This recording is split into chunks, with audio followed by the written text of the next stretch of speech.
Hello friends, नमस्कार। मैं हूं नवीन और आप हैं मेरे यूट्यूब चैनल नव टेक भारत पर।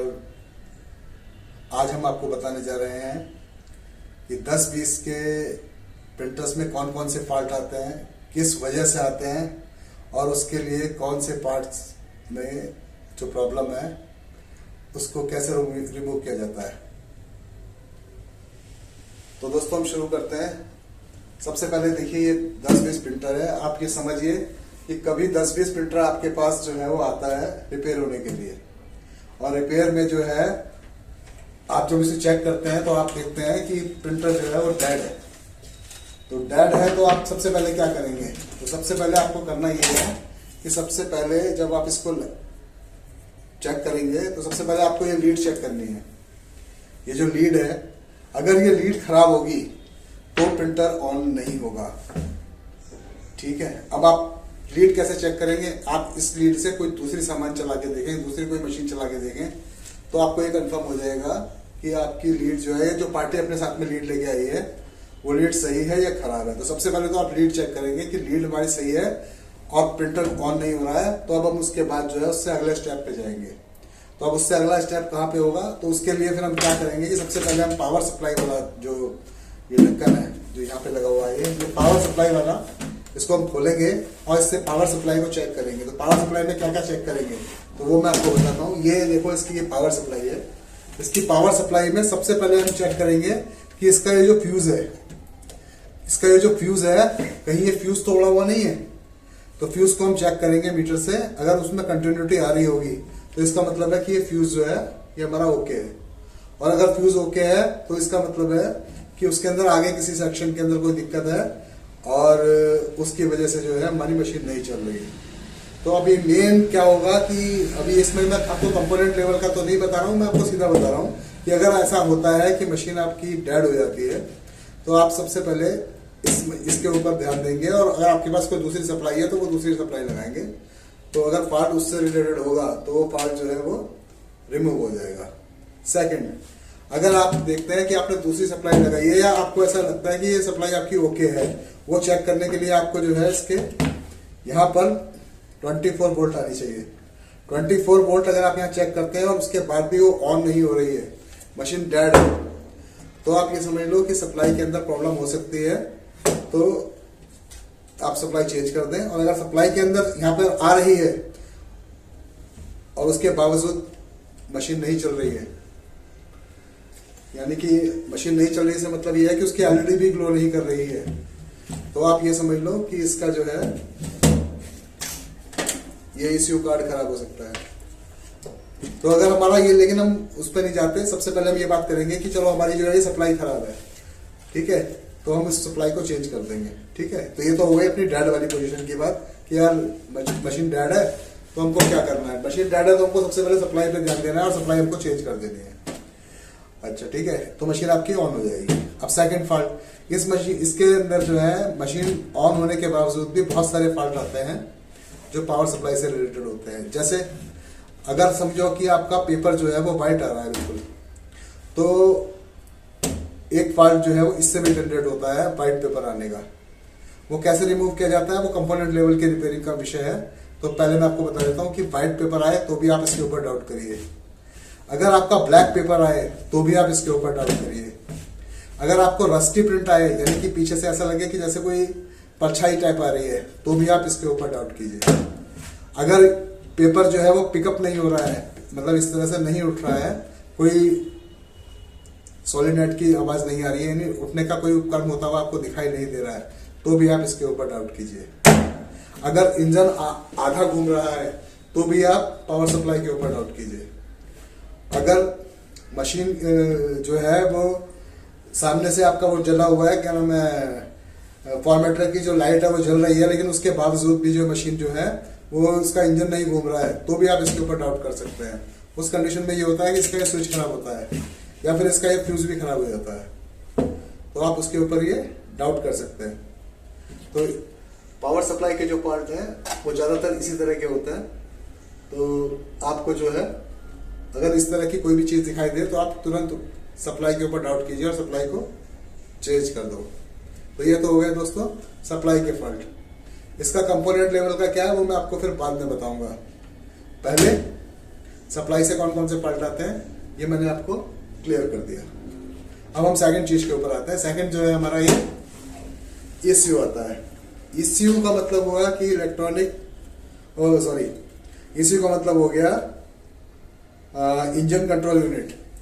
ये इंजन को घुमाता है। इंजन को मतलब जो है वो इस मोटर के ऊपर जो इसका कनेक्टर लगता है, ये मोटर घूमती है इसके लगाने से, ठीक है। तो अगर ये नहीं घूम रहा है तो भी आप ये मान के चलो कि ये फॉल्ट इसका हो सकता है। इंजन अगर नहीं घूम रहा है और मशीन डेड है तो भी ये इसकी वजह से डेड हो सकती है मशीन। अगर पिकअप नहीं हो रहा है, मशीन पिकअप नहीं कर रही है तो भी इसकी वजह से डेड हो सकता है, ठीक है। तो मतलब डेड होने से मतलब है पिकअप नहीं कर रही है, तो वो इसका रीजन है कि हो सकता है मशीन का इंजन नहीं घूम रहा है तो भी ये वजह हो सकती है। इन दोनों कंडीशन के अंदर आपको दूसरा लगा के देखना पड़ेगा तो आपको पता चल जाएगा कि फॉल्ट किस में है, ठीक है।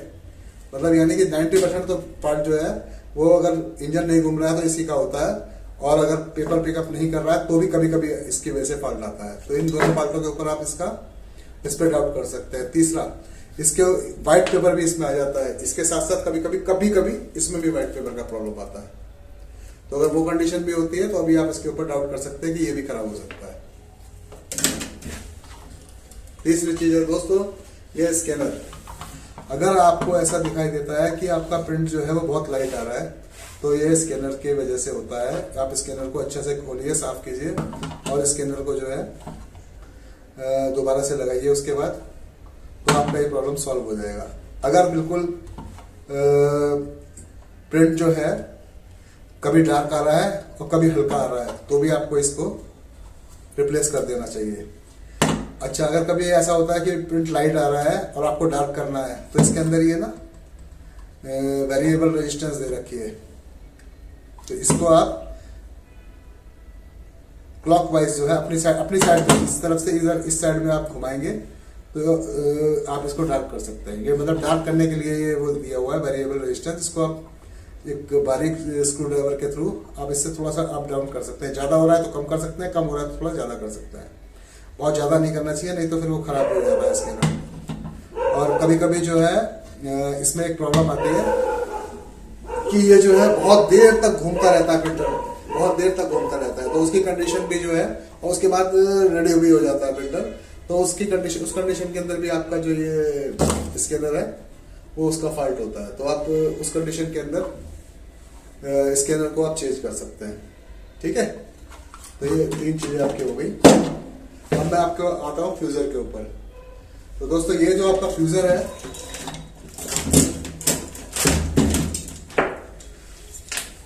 इस फ्यूजर की वजह से भी बहुत सारे प्रॉब्लम आते हैं। तो क्या प्रॉब्लम आते हैं? कभी कभी ऐसा होता है कि इस फ्यूजर के फ्लैप खराब हो जाता है तो पेपर इसमें अटकना शुरू हो जाता है। फ्यूजर का काम तो आपको मैंने बताया था कि इसके अंदर से पेपर जाता है पास होके, और उसके बाद वो गर्म होता है इसका एलिमेंट, और उसके बाद ये बाहर को निकलता है। तो इस फ्यूजर के भी कई सारे पार्ट हैं। पहले मैं पार्ट आपको दिखा देता हूँ। सबसे पहला पार्ट है इसका, ये मान के चलो कि ये इसको होते हैं फ्लैप। कभी कभी इसके रेजिस्टेंस ये जो इसके घूमने वाले हैं ये रोलिंग असेंबली जो है इसकी, जो रोल करती है, इसके अंदर के ये जो तार होते हैं ना ये बाहर की तरफ बढ़ जाते हैं। तो क्या होता है पेपर उसके अंदर फंसने लगता है या अटकने लगता है, तो पेपर अंदर ही राउंड हो जाता है सारा का सारा। तो अगर ये फॉल्ट आ रहा हो तो आप ये उठा के चेंज कर दो। कभी कभी ये टूट जाते हैं इसके ये, तो उसके लिए भी आपको इसको चेंज कर देना चाहिए, ठीक है। ये एक पार्ट हो गया इसका। सेकंड पार्ट है इसका, ये है इसका प्रेशर रोलर जो इसके अंदर लगा हुआ होता है। इसके ऊपर ये ब्लैक कलर का ये आप देख रहे हो ये गियर लगा हुआ है, ठीक है। तो प्रेशर रोलर भी दोस्तों कई तरह के होते हैं। आजकल चाइनीज डुप्लीकेट भी आ रहे हैं और एक ओरिजिनल भी आते हैं।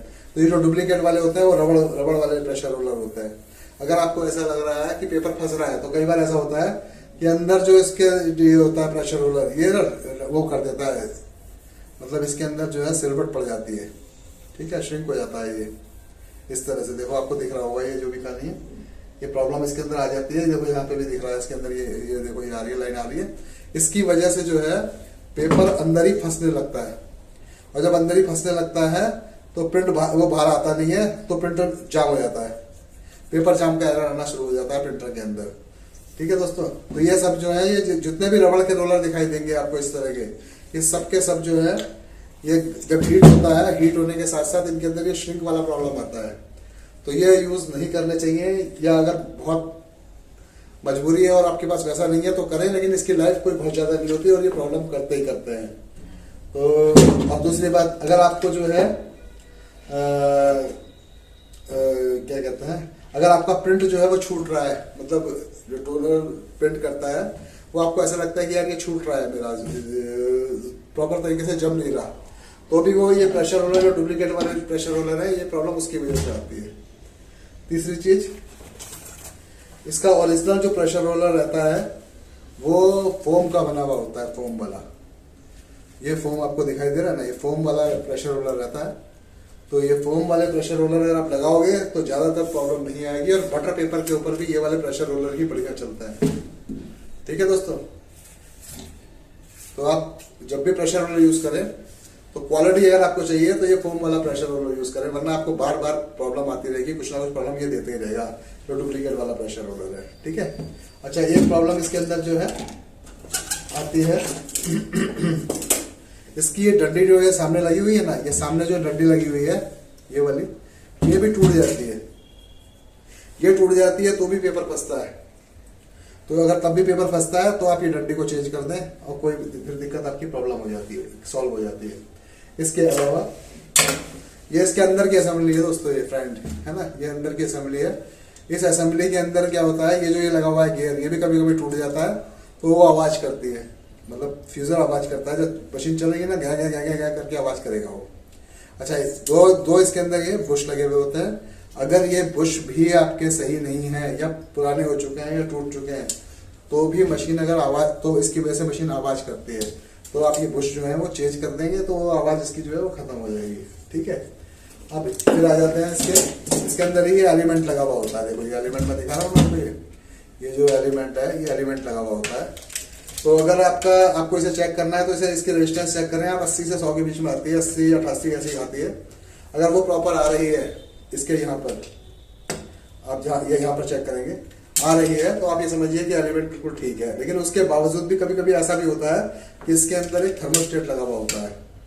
तो वो थर्मोस्टेट अगर इसका खराब हो गया तो वो दिक्कत ही आ जाती है कई बार कि मशीन बहुत देर तक घूमती रहती है और उसके बाद रेडी होती है। तो आप इसके ऊपर डाउट कर सकते हैं उस कंडीशन में। इसका पहले रेजिस्टेंस आप चेक कर लें, अगर रेजिस्टेंस प्रॉपर आ रही है और तो ठीक है, ये इसका मतलब ये एलिमेंट सही है। लेकिन अब इसको थर्मोस्टेट को हम चेक नहीं कर पाते कि वो ठीक है या नहीं है, तो उस कंडीशन में ये है कि आप दूसरा बदल के देखेंगे तो ये आपको पता चल पाएगा। ठीक है। तो आप ये इसमें ये कर सकते हैं। एक तीसरी चौथी चीज जो है वो ये है, ये देखो आप इसके सामने जो है, ये यहाँ पर एक इस तरह की पत्ती लगी हुई होती है। ये पत्ती जो है ना, इस पत्ती का काम क्या है, अगर ये पत्ती के अंदर एक ये बहुत सारे ये छोटे छोटे ये लगे हुए हैं, ठीक है, इसकी टांगे बनी हुई हैं। अगर इसकी कोई भी टांग टूटी रहेगी यहाँ पे, तो आप ये मान लो कि ये फ्यूजर से नीचे जितने भी पेपर फंसने के कारण होते हैं, वो उसका कारण ये होता है। तो आप इसके अंदर से ये चेंज कर दें। अगर इसकी कोई भी टांग टूटी हुई है ना, तो आप इसको चेंज कर दें, अदरवाइज ये पेपर को फंसा देगा। कार्ट्रेज से थोड़ा सा ऊपर आएगा और फ्यूजर से नीचे, मतलब ऊपर नहीं जाएगा फ्यूजर पे, उससे पहले अगर पेपर फंस रहा हो तो आप इसके ऊपर डाउट करें। ये जो है ये इसका प्रॉब्लम होता है और ये खराब हो जाता है जो है, इसको आप चेंज कर दें तो वो आपका प्रॉब्लम सॉल्व हो जाएगा। ठीक है दोस्तों। अच्छा, इसके अलावा जो है फिर और भी फॉल्ट आते हैं। अभी आप समझो कि मशीन अपनी चल रही है और मशीन के अंदर जो है वो सामने एलईडी तो जल रही है, कार्ड के ऊपर, फॉर्मेटर के ऊपर एलईडी जल रही है, लेकिन मशीन जो है वो इंजन नहीं घूम रहा है। तो उसका एक रीजन होता है, इन दोनों में से कोई सेंसर जो है वो खराब हो जाता है। और अगर वो सेंसर खराब हो गया है तो सबसे पहले आप डाउट करें। डाउट कैसे करेंगे, आप जो है ना पावर सप्लाई के ऊपर से, ये सप्लाई के ऊपर से दोनों सेंसर जो है, एक सेंसर यहाँ लगा हुआ होता है ऊपर और एक लगा होता है यहाँ पे, एक एक करके जो है वो इसको निकाल के देखें और मशीन को ऑन करें। अगर मशीन ऑन हो गई और लगाने पे बंद हो गई तो आप समझ जाओ कि वो वाला सेंसर खराब है, तो वो वाला सेंसर आप चेंज कर दें, आपकी मशीन चालू हो जाएगी। ठीक है दोस्तों। और उसके अंदर ये अगर ये उस कंडीशन में है जबकि यहाँ पे लाइट जल रही है, कहाँ पे वाला, प्रिंटर के फॉर्मेटर के ऊपर सामने लाइट जल रही है लेकिन प्रिंटर घूम नहीं रहा है, उस कंडीशन में आप इस वाले सेंसर के ऊपर डाउट कर सकते हैं, इन दोनों के ऊपर, ये और ये। या तो पहले इसका निकाल के देख लें और फिर दूसरा उसका निकाल के देख लें, कोई ना कोई में वो चल ही जाएगा। इसका मतलब ये होता है कि सप्लाई में कोई दिक्कत नहीं है, बल्कि वो सेंसर का प्रॉब्लम है। ठीक है। अच्छा, एक प्रॉब्लम जो है इसके अंदर दूसरी आती है। इसके अंदर भी कभी कभी ऐसा होता है कि ये वाला जो है, ये इसका लीवर टूट जाता है। ये सेंसर जैसे मैं बाहर निकाल के आपको दिखाता हूं अभी। अगर ये पेपर सेंसर है, अगर इसका लीवर टूट गया, इसका लीवर टूट गया, ये वाला लीवर, और वो इस सेंसर के बीच में जो आता है वो वहां पे नहीं आया, तो भी प्रिंटर ऑन ही नहीं होनेगा, चलेगा नहीं। मतलब आपको लाइट तो जलती रहेगी यहाँ पे, तो भी वो चलेगा नहीं। तो उसमें वो चेक करो कि ये डंडी जो है, ये डंडी लगी रहनी चाहिए और ये लीवर सही होना चाहिए। ठीक है। अगर ये लीवर है और ये डंडी नहीं है तो भी दिक्कत कर देगा। ये लीवर नहीं है और ये है, मतलब वो है, तो दिक्कत करेगा ही करेगा। तो आप इसका ध्यान रखें, जब भी कुछ ऐसा हो तो फिर दूसरा इस तरह का सेंसर लें और उठा के बदल दें। तो ये मैंने आपको ये इसके सबके मैंने फॉल्ट बता दिए कि ये फॉल्ट है। इसके अलावा इसके अंदर एक टेफ्लॉन लगी हुई होती है। देखो ये अंदर ग्रे कलर की लगी हुई है ना, ये टेफ्लॉन जो है, अगर ये भी फट जाती है, इसका फटने का सबसे ज्यादा केस आते हैं कि ये टेफ्लॉन फट गई है। टेफ्लॉन फट गई है तो यानी कि उससे जैसे प्रिंट जो है वो कबाड़ हो जाएगा, उसका बिल्कुल बेकार हो जाता है प्रिंट वहां से। ठीक है। तो पेपर भी फंसना शुरू हो जाता है। तो आप ये टेफ्लॉन भी चेंज कर दीजिए, तो भी ये सॉल्व हो जाएगा। कभी कभी ऐसा होता है इस फ्यूजर की वजह से ही कि ये घूमता नहीं है प्रॉपर तरीके से, तो भी पेपर फंसता है।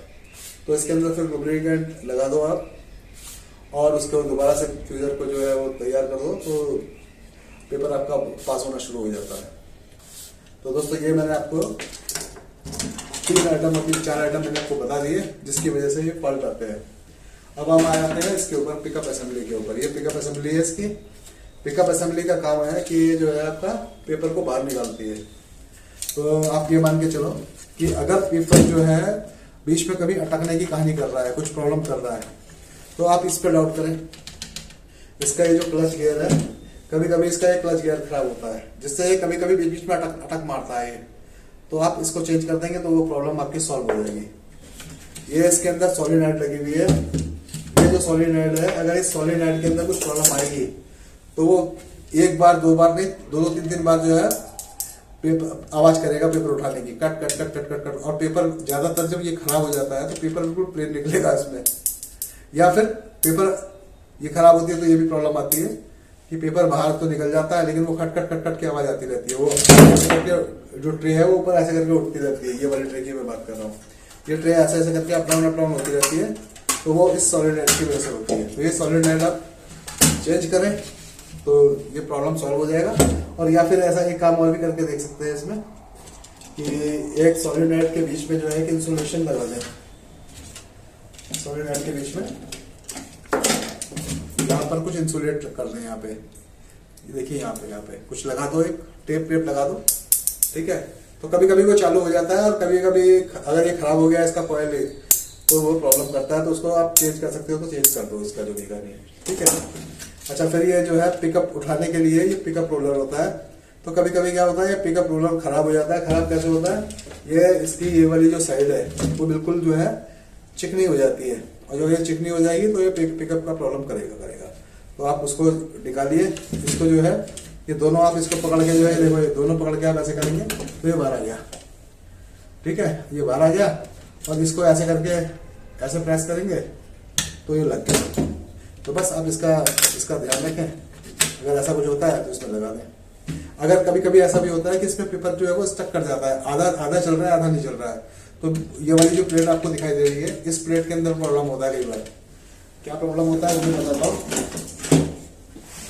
ये जो इसके ये रोलर है ना, ये घूमना बंद कर देते हैं या इनमें कोई दिक्कत आ जाती है, तो आप इसको यहाँ से उठाएं और ये प्रॉब्लम इसको चेंज करें तो ये सॉल्व हो जाएगी। ठीक है। कभी कभी जो है इसकी वजह से भी प्रॉब्लम आती है। ये जो आपको ये दिखाई दे रहा है, अगर ये इसका जो है खराब हो गया तो मशीन आपकी ना बहुत देर तक घूमती रहेगी, बहुत देर तक घूमेगी, फिर उसके बाद रुकेगी। ठीक है। तो ये सेंसर आप चेंज कर दोगे तो आपका वो प्रॉब्लम सॉल्व हो जाएगा। और कभी कभी ऐसा होता है कि वो जो प्रॉब्लम आ रहा है वो मशीन के अंदर मल्टीपल प्रॉब्लम हो जाती है, जिसकी वजह से मशीन जो है वो बहुत देर तक घूमती रहती है और बहुत देर बाद रुकती है। तो वो भी उसका फिर सॉल्यूशन ये है कि आप पूरी की पूरी पिकअप असेंबली उठा के चेंज कर दें। अगर आपने पिकअप असेंबली चेंज कर दी तो आपकी 90% जो पिकअप से रिलेटेड प्रॉब्लम है वो सब सॉल्व हो जाएंगी और ये मार्केट में आराम से मिल जाती है, कोई ऐसी बड़ी बात है नहीं इसकी। ठीक है दोस्तों, तो ये सारी बातें आप अगर ध्यान रखोगे तो प्रॉब्लम आपकी सॉल्व हो जाएगी। अब चलते हैं हम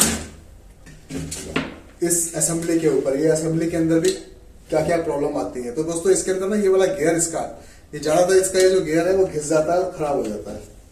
तो वो कैसे खराब होता है, वो ऐसे खराब होता है कि वो जो है यहाँ से इसका अप डाउन हो जाता है, यानी कि ऊपर से तो ये है लेकिन नीचे से घिस गया तो ये अनइवन हो गया।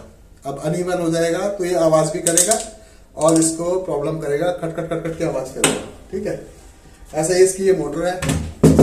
ये जो मोटर है आपको दिखाई दे रही है, ये मोटर जो है ये समझो ये इसमें जो गियर लगा हुआ है बिल्कुल बढ़िया है, तो ये बढ़िया तरीके से घूम रही है। लेकिन कई बार इसकी ये मोटर जो है ये इस तरह से हो जाती है, यानी कि इसका ये गियर जो है ये खराब हो जाता है।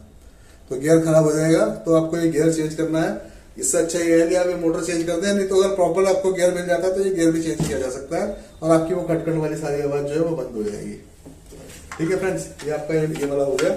इसके अलावा मैंने आपको बताया था कि ये मशीन का इस साइड में जो है,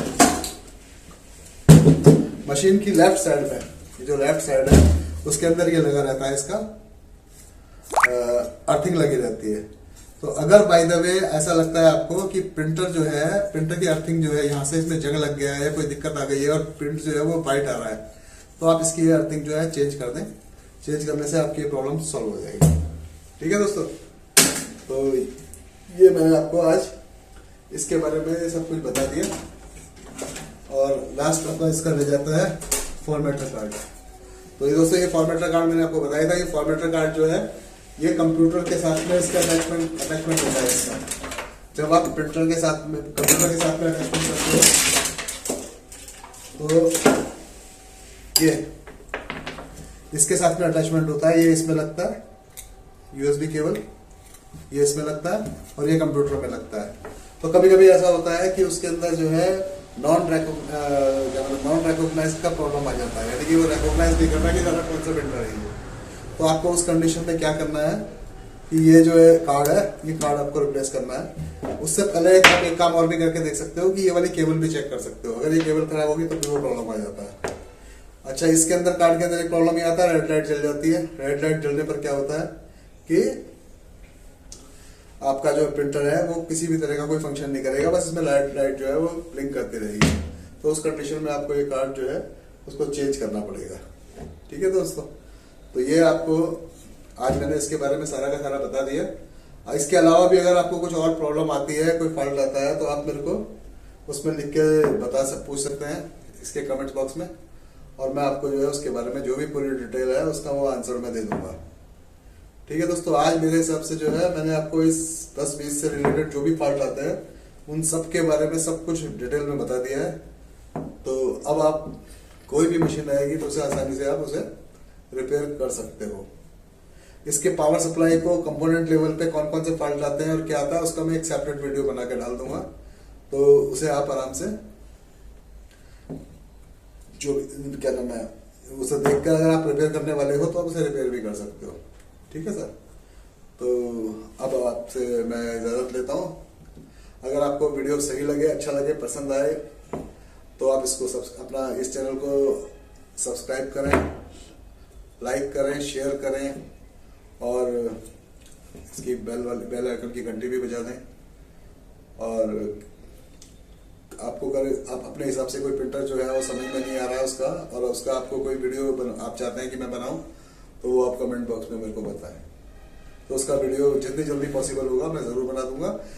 इन सब फॉल्टों के अलावा अगर कोई और फॉल्ट भी आपको समझ में आता है कि आ रहा है और मैंने उसको इसमें इसका जिक्र नहीं किया है, तो वो भी आप मेरे को कमेंट बॉक्स में लिख के बताएंगे, तो मैं उसको जो है आपको उसको डिटेल में बता दूंगा कि ये प्रॉब्लम इस वजह से है और आपको इसका इस तरह से इसको रिमूव करना चाहिए। तो ठीक है दोस्तों, तो धन्यवाद आपका कि आपने मेरा वीडियो के लिए देखा, तो बहुत बहुत धन्यवाद। नहीं भी देखा तो भी अभी वीडियो बहुत लंबे समय तक इसमें पड़ा रहेगा, और जिसको भी 10-20 से रिलेटेड कोई भी जानकारी चाहिए होगी ये वीडियो उनको जो है इसमें मदद करेगा। तो नमस्कार, बाय बाय, थैंक यू।